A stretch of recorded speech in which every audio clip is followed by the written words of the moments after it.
हाय मेरे दोस्त, welcome to my YouTube channel Chinni ట్విక్స్. హాయ్ అండి.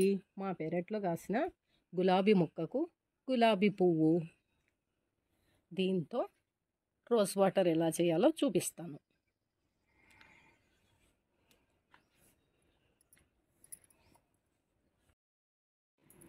గులాబీ చెట్టు నుంచి గులాబీ పువ్వు కోసాం కదా, వీటి పెటల్స్ని ఒకసారి మనం క్లీన్ చేసుకోవాలండి.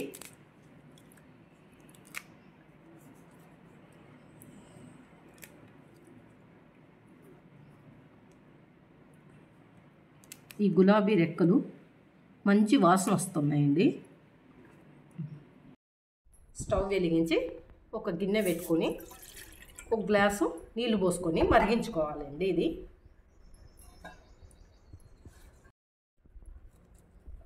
ఈ నీళ్ళల్లో గులాబీ రెక్కలను వేయాలండి.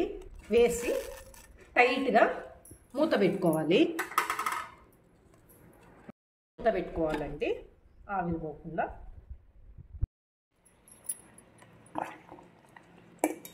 ఇలా గులాబీ రెక్కల కలరు నీళ్ళకు పట్టేంత వరకు ఒక 10 నిమిషాలు చిన్న మంట మీద మరిగించుకోవాలండి. అంతే, రెడీ అయ్యింది. వీటిని చల్లార్చుకొని బాటిల్లో పోసుకోవడమే. Rose water ready.